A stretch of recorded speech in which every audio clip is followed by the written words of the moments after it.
First of all, I'd like to say hi to everybody. Really appreciate all you nitro heads out there. Really appreciate Hybrid 32494. His YouTube channel really keeps the nitro gang going. Everyone in the nitro gang, pretty awesome. Glad to see you're keeping it all up. Let's give you a quick overview here before I start getting into some of the details. I don't have a whole lot to say. I've had this thing forever. It's always been a great machine. Kind of like the Superbird it's on. As you can see here, looks pretty clean. That's because this past winter I tore it down to every last single screw. The only thing I didn't tear down was the motor. I only took the head off. Everything looked great. All original motor. Never needed anything. Now there wasn't really anything wrong with the diffs or anything, but I went through and replaced every single gear in the diffs, all the gears in the transmission. I replaced everything. Got everything off eBay. Went through it all. Clutch bell, you name it, all been replaced. So most of the parts, plastic parts, are original. This thing was jumped, running the dirt, running the mud. It was abused. I was a lot younger then. We're talking 22 years ago or so, maybe a little longer. And it's always been a great machine. And because it's always run great, I figured it was worth the money putting in all the new parts from eBay. As you can see here, it's got the optional, got the optional hot bodies body, which is pretty neat. I don't know how many of these are around. This one here, this body I've always just used when it's sitting on the shelf. I would never dare run this body. Never have run this body when it's running. Here's the original box. And as you can see, if you look at that price, I know it's upside down, but the price is $34 and some change. There's the original part number. I keep all my stuff in kept pretty good shape. Keep all my boxes, all my paperwork, everything like that. This is my original box, bought new in the very early 2000s. Box is in pretty good shape too, overall. Never been in the weather, never been abused. That's why I'm doing this in the trailer right now, because it's trying to rain here, sprinkle, and I don't want any of this stuff getting wet. I know a lot of people like to bash them really hard in that, and I did like to bash them when I was younger, but I also try to keep them like they're a collectible. Even the ones that aren't really collectible, I still treat them like they are a collectible. But this one here was one of my very first nitros I ever had. Before that I had the Emax. Had a few other electric bagels there, but got some now. But this came after the Emax, so this was an eye-opener when I started getting into the nitros. Got my LST too about the same time.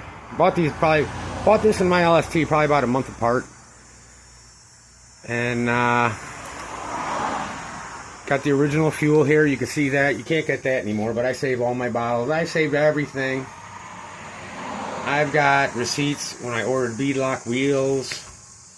I got all kinds of other stuff that I was wanting to get back then. Parts I needed, parts list. You can see my chicken scratch there. I've got a bunch of original receipts for this machine, because like I said, we used to bash it, and I was at the hobby store all the time buying control arms and you name it. All kinds of stuff. Keep everything for them all. Here's my original body that came with it. Overall, pretty good condition. A couple times it's been on the roof. But as you can see, even with the basher body that I would run, it's not really that bashed. I always could drive them and jump them good without flipping over much. I had a problem with when I'd be turning fast. That's when they would usually flip. But on the jumps, it would jump like a dream. You see all the vintage stickers from back then too I put on there. I love stickers. You probably can notice that. But yeah, overall, body's in pretty good shape. Inside's pretty good too. There's even some factory orange and gray overspray inside the body from when they painted it at the factory HPI. That's how it came now. Like I say, try to keep things as mint as I can while enjoying them. Even though I treat them nicer now, especially my older ones. I treat them nicer. The newer ones I kind of I kind of get on them a little too much because their replaceable parts are easy to get nowadays for the newer ones. But here's my original controller. Still works, but I've upgraded to a Traxxas TQI receiver. I'll show you that in a minute. I use that with my T-Max controller, and that, you know, you could store 20 models on one controller with the Traxxas TQI, so that's what I do. These old AM radios do work good, but you do lose signal, and you could have a runaway. And they had different replacement crystal chips. If there was a lot of people playing at the park or wherever you are, you better look and make sure nobody's running your channel. And especially if you're racing, there's a lot of guys there at the racetrack when you're racing, so you better make sure you're not on someone else's channel. Everything works good. Knob's good. Throttle, everything. Nothing broken. Got the very, very tall antenna whip, similar to the CB here. Here's the original motor saver filter. I bought that optional. I didn't use that small factory filter much because it just didn't seem like it had a lot of flow, especially if it started to get dirty. I know you're supposed to clean them a lot, and I always did. But with the motor saver, it just seemed to breathe pretty effortlessly. So I save all that paperwork. I try to go on eBay from time to time to find another one or two of these, but boy, they're almost impossible to pop up. I don't see them. But if I do, I'll spend the bucks on one because I could use one or two more from my other ones. I do have the original air filter for this still. It's pretty much like new, especially the rubber. It's like new. It was probably only used for the first month or two back then. Here's some paperwork here. You got roto start. Got some additional information on the clutch valve. They tell you all kinds of different things. HPI and that, pretty thorough. Pretty thorough about stuff back then. Not bad. Not bad at all. This is some parts in case you got to rebuild your starter. No big deal. Never had to rebuild any of that stuff on any of my machines. All my original starters for all of them work great. Ironically, I've never had a pull start. The first pull start I had was my recent USA 1 purchase. Back last Christmas time I bought the USA 1. And that's a pull start. My first pull start there. There's the original engine manual. There's my original manual. Now you can see the manual itself has some wear, some grease, some dirt. But that's because I was using it and breaking it a lot. Simple fixes, mostly plastic parts, things like that. Never broke a shock or anything like that. It was always the control arms. Changing the bumpers, breaking the bumpers, always breaking the bumpers. Here's original battery pack, hump pack. I always bought them right away. I'd never used the AA batteries in the truck itself, just because it was a hassle to always try to keep batteries on hand. Was always using them for everything else. So hump pack worked pretty good for me. It's probably on its 4th hump pack now. And here's some original glow plug starters that I would use with this one. These are some of my first glow plug starters. I use these with my LST and with the Savage here. This one I really like a lot because you can change the battery. It takes AA battery. You don't have to charge it, so you can use it anytime your other ones fail. And plus, OS engines. Now, I've never had anything other than this that's OS engines, but I know a lot of you nitro heads really would recognize the name there. So this one's like a fail-safe. If the other ones that you plugged in and charged overnight don't work, this one you just put AA battery in. All set to go. Here's original packaging here for these other two. This one here you can see they put some cool designs on it, some flames and stuff. This one's got the lockdown feature, which is nice. The OS one doesn't really lock on. I mean, it kind of has a twist action lockdown, but these ones that you pull up onto with the springs, they really lock down a lot better. But with the roto start, it don't matter. The thing always fires up. Doesn't take much, honestly, even after all these years. And this is more of a generic one. Maybe it's not a generic one. I've had it forever with this truck. I don't have the package, I don't believe, for this one, so maybe it's kind of a name brand one. I'm not sure. But that's what we got. That's what I used to use. And if you look on that package from years ago, my local hobby shop is Larry's Performance RC. And look how long ago, 20-some years ago, I wrote their hours down. And they still pretty much have the same hours now. They're only about 2 miles from me. I'm about 25 miles north of Detroit. It's nice out here. It's where it starts to become a little country. it's just 2-lane blacktop around here for the most part. You got to drive in some to actually start getting anywhere near into the city. We're kind of on the outskirts of the city. Put this paper away just so it don't blow. So coming back over here, here's your original charger. I don't know if you guys ever seen one of this. I mean, one of these. A lot of guys are probably too young, probably might not even have been born yet. But these are the old ancient chargers we used to use. And believe it or not, they kind of did think for themselves. They were a smart battery charger considering. I mean, it wouldn't overcharge or blow up your batteries. It knew to shut off. So that's pretty cool. And just, it's kind of a basic charger, but you know, you can use it for lots of other things besides just RC vehicles. So you can charge all kinds of hobby stuff with that. So, get back to the truck here. Gotta have the flag. Gotta love our country. Put this over here to the side. So, getting into the hot body's body. Like I said, it's a shelf body. Never really drove with it. Perfect condition. Not a mark on it. I like that body. I like the original too, but I'm a sucker for the fancier paint schemes. So, but HPI did very good with the original paint scheme. This, for being an original paint scheme, it's great on the original orange body. So I'm going to go ahead and take this off. Now, even though I do have the Traxxas receiver in there now, it doesn't require such a long antenna tube. But I like to keep it vintage, so it's the way I remember playing with it back then. So I still use the long antenna tube, even though it's about, I don't know, 10 inches too tall. So we'll pop this off. Now, when I first got it, didn't know how to drive nitro that good, so there is a few light scuffs on the head, but really no damage. I tried to run most of the time with the body on. The only time I took the body off is when I noticed it was running hot. I'd be checking it with the temperature gauge and fiddle around with the you know, low speed, high speed needles, get it so it wasn't running really over 250, 260. Now there was times in the summer it would run 300. It would run 300 all day if it was 100 degrees out. Never had a problem. It just seemed like the hotter it was, the hotter it was run. It would run. If it was 70 degrees out, you know, this thing wouldn't even probably go over 240. So I always add fuel filters. Pretty much got the same ones on all of them. I go with the blue ones. Now that's an old one. That one I believe is for an LST. I'm not sure, but I used to buy the LST ones. Now I buy generic ones off of eBay just to make sure. You just got to make sure that the screens have a small hole in the screens. You can't have a screen with big holes or you're letting big particles through. Another thing I like to do is I like to put a piece of foam in the filter also, because the foam will stop anything from getting through, even more than the screen with the tiny holes. Now there's your motor saver filter. Like I said, purchased that was 20 some years ago. Now got new foams in it, always new foams in it. But that is a motor saver. That was an aftermarket part.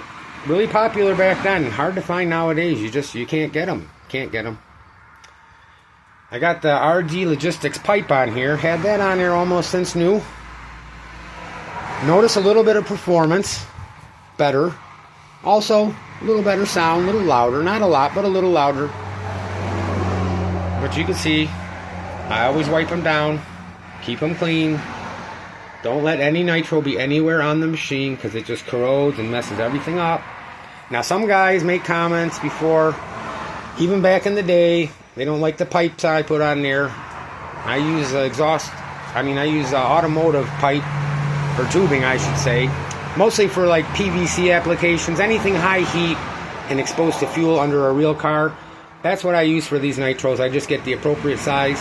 Now this one has a much bigger stinger than the original pipe. Bigger diameter stinger. So this is a bigger piece of hose on here. And you know, you can just take that off at any time if you don't want to run it. I just do not like the nitro getting on my machine. I don't like it getting on the shocks. I definitely don't like the nitro fuel getting on my wheels. The first few times I ran it, I noticed it was messing up the wheels. The nitro was. You can see a couple blemishes on the rim. Not many, but right away, even back then, I said I better put something on here because this nitro fuel is messing everything up. Here's the box for that original pipe here. Still got that box. Now, I do see these on eBay from time to time. I don't know if there's a part number. Yeah, I got a part number right here if you guys want to see the part number. Let me flip this over. Whoop, wrong way. There's a part number for this original RD pipe. This stuff's pretty vintage. And inside we do have the original Savage composite pipe. See, a lot of the other nitros, they had a smaller stinger. This one here is a little bit big, diameter wise. But this is the factory composite pipe. Got the brand new header that came with this RD pipe. I never used that, so that's just original new. And then there's my original purple coupler, original spring, original header O-ring, header gasket. Similar to an O-ring, not exactly an O-ring. But my original coupler, you can still see it says HPI on there. It's not completely worn off or faded. Pretty good condition. This was only run probably for not even a full summer back then. So, quite pliable. Nothing wrong with this at all. Very pliable, nice, good condition. I'm glad I kept all this stuff because I hear that from a lot of people that have the machines. They still have them from back in the day, but they don't have any of the stuff they bought to go with it. They didn't keep nothing. So I'm glad. I'm kind of a pack rat, but I've been collecting stuff since I was literally a kid. I've always had collections of things, so I pretty much just keep all my stuff with it. So here's your Traxxas receiver. That's about the only modern thing on here. I mean, I don't know a whole lot to say about the machine itself, other than it's been a great machine all through the years. I've always replaced any broken plastics. And like I said, last winter I tore this and my LST down completely. Every single screw. Replaced anything that was needed. Clean, polished, whatever I had to do to make them look pretty, as new as I could get them. So on this one here, I did not replace the bumpers because they only have some scratches. They had been replaced through the years as I broke them. But these are the bumpers that I ran probably for the past 7-8 years now. And they're a little scuffed, but not too bad. Not too bad at all. Original tires.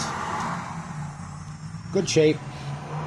Nothing wrong with the tires. I always keep the trucks on blocks so that the tires are in the air. They're never sitting on the tires messing up the foam or anything. Get some close-ups here. Not too bad you can't see in the transmission because it's all new gears, all new grease. Everything. I cleaned everything. I put a reference dot on all my flywheels so I know when it's up. That way the piston is at bottom dead center, so the piston won't get stuck when it's sitting or from heat. Apologize about the lighting, but like I said, it's trying to sprinkle out here, so I've got to do this video in the trailer. I'm going to make another video in a little while here with my newest purchase of a Savage, which was back in April. And I got a really good deal on a real good machine, and I'll show you guys that on the next video. You can take a look underneath. See what's going on under there. Now these are also skid plates. These skid plates are probably 15 years old. They've been on there for quite some time. A little scuffed up. Not too bad. You can see a couple of nicks on the control arms, but not bad. Not bad. I was going to replace them just because I like my stuff super mint, but they're not that bad, and you know what? It reminds me of all the fun when I used to actually jump and bash these, which I wouldn't dare jump or bash them now. I just drive them around fast. Drive them around really fast, but not too much jumping or bashing and not too much in the mud or dirt. You can see there a couple little nicks. Nothing though. Really no damage to any shocks, nothing like that. Never, like I said, never broke a spring, never lost a spring, never bent a shock rod, never nothing. Always landed them good. But yeah, this is a complete rebuild. Basically any metal gear component, anything bushing, bearing, everything that needed replacing was replaced. And I only replaced plastics as needed. Like I had one plastic bulkhead in the front here. Had a crack in it. And the bulkhead on the rear had the two pegs where it locates into the purple piece here. those pegs were broke off. So I replaced that when I had it apart. eBay is a great source for vintage nitro stuff. Some of the stuff might be expensive. Now I'm running the optional higher body mounts. I don't know if you guys know a lot about that. The factory mounts, I should have brought them out here. I still have them. The factory mounts are shorter. The problem with that is your body sits too close to the pipe, and you will get some melting, you will get some deformity in the body if it's by that pipe. I'll just sit my original body on for a second so you guys can see how that looks on there, and then you can get an idea of if the body was lower. If that body was lower, that body's going to be sitting on the pipe, and it's going to be getting direct heat, and there's going to be a little meltage and deformity. So I don't necessarily like the bodies this high, but overall to me it is a monster truck, so the body doesn't look bad this high. The only thing is, if you have the body this high, you're not going to want to flip it much because you're going to be crushing your roof because you won't have the support of the handlebar that's built in.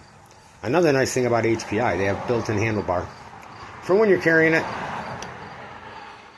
So no reason for the number 9, just sticker sheets from back in the day. I actually have a number 3 on my Lozy. Oh, that's Earnhardt. I'm not really an Earnhardt fan, but hey, that's how it goes. Now we'll turn it over. Give you another shot of the bottom. But as you can see, I got it marked on the on-off switch, just green and red, so I know real quick. You know, eyesight's not the best these days, getting older, so green is when it's on, red's off. I just put those dots there for my own reference. Tried to get some more shots of it for you here. Let me go ahead and spin it here. There's a back shot.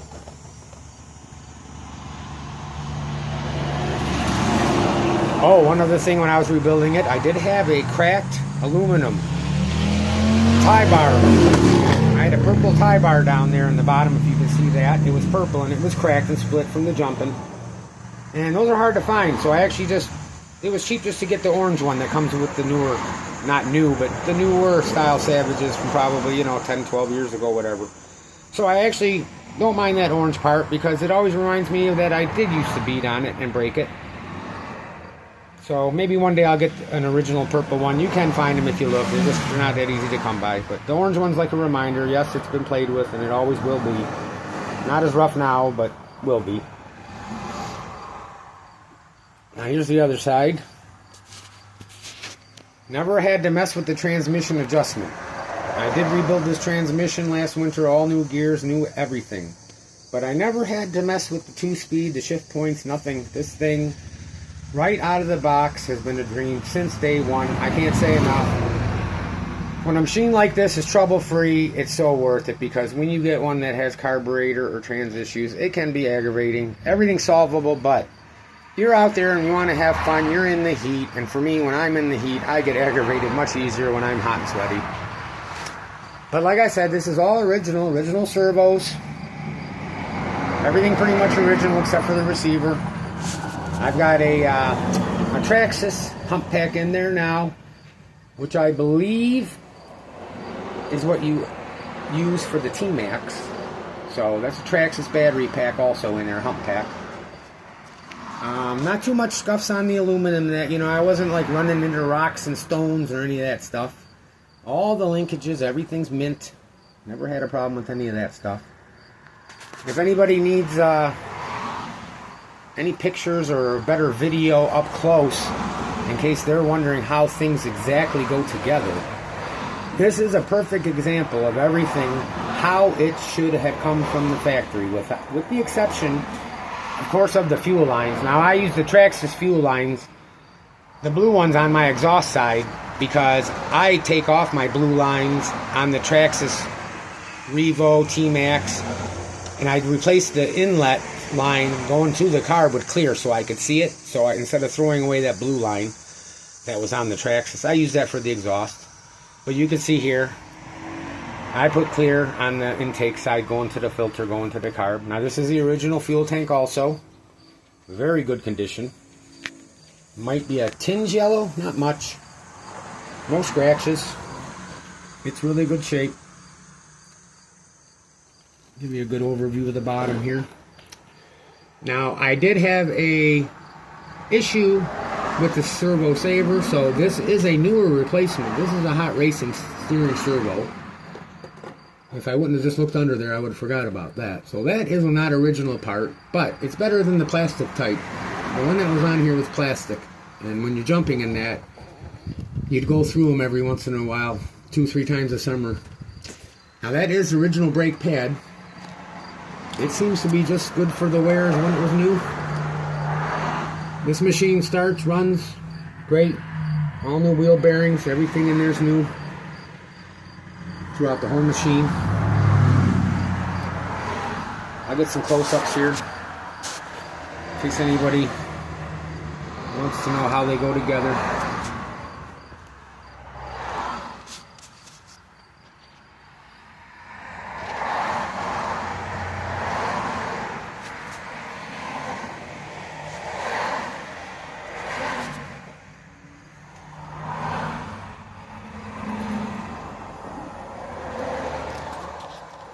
Oh, dripping some fuel. Dripping some fuel.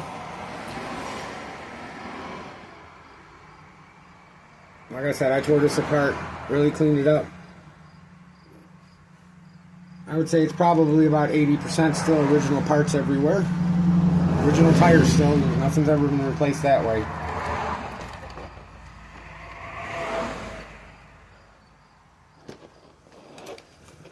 Get in there and see the side of the block, that original motor. That's the original motor,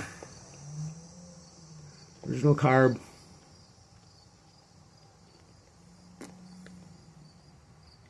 I don't know what else to say. I think I've said about everything I can. You guys are probably more informed than me on these, even though I've had this forever. I do know a lot about it, but I've never done any research. Everything I know is just what I know from having it. I can tell you, if you want an excellent channel to watch for these things, go to Hybrid 32494. He's a nitrage vintage guru. He's making vintage great again all the time.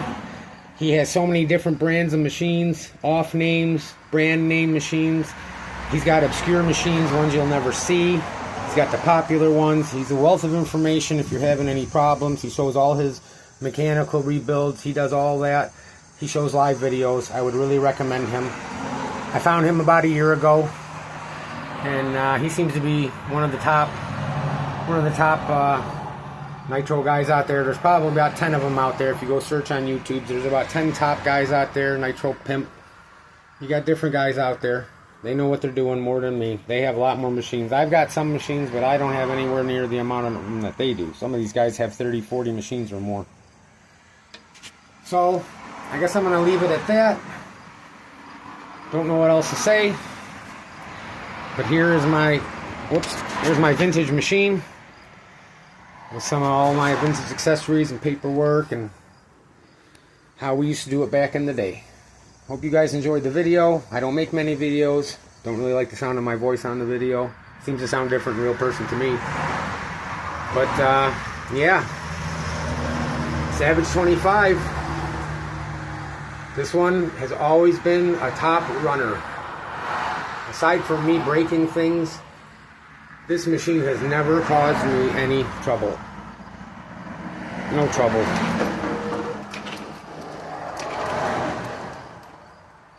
It's been 100% spot on all the time unless I broke it. So I'll wrap up this video, and I'm going to make another video here in a little bit of my other Savage 25, which was a recent purchase, but very vintage nonetheless. Same model. And that one was only run twice ever. 2 tanks of fuel through it when it was new for break-in. And then it was put on the shelf as a self-clean, the other one I'm going to show you. I bought it from my local hobby shop store owner. It was his personal. And he knows I don't sell any of my stuff. I don't sell anything. Never have. So he offered me a smoking deal of $200 for the original Savage. 2 runs on it. Mint condition. With the box and everything. I have the box and everything for that. It's a little different than that box because it's got some labeling on it and stuff, pricing on it. So you'll see that. But he knows I don't sell my stuff. So he gave me a smoking deal for $200 on the other one. So I'll show you that one next because you guys will probably be actually more interested in that one. This one here I'm really partial to, even though it's not like new. It is in very good shape. So I'm going to go ahead and end this video. And I hope you guys enjoyed it. I mean, I keep to myself with this hobby for the most part. I do everything for myself. I'm not looking for exposure. I'm not looking to build a channel. I'm basically just sharing this with you guys, just so you could see. In case you don't get to see one that has been pretty well ran, but also kept in good shape through the years as it was ran and beat on. So I'm going to wrap it up. You guys have a good day, and I hope you tune in for the next video. Thanks a lot, guys. And hats off to Hybrid 32494 and also all the other nitro channels out there on YouTube. Hats off to all you, because you're keeping the hobby alive. Make nitro great again. And giant shout out to Dimitri and the whole nitro gang, okay? If you're interested in these old ones, Dimitri also shows a lot of gas trucks. He has the gas RCs. He has some electrics, but he has the gas RCs too. So if you're looking for something that's gas, not nitro, you can see a lot of rare stuff, and you can learn a lot by watching his channel. I learn a lot from the machines I've never had that he has. I learn a lot about them from watching his repairs. So you guys take it easy. I'm going to wrap it up. Thanks again.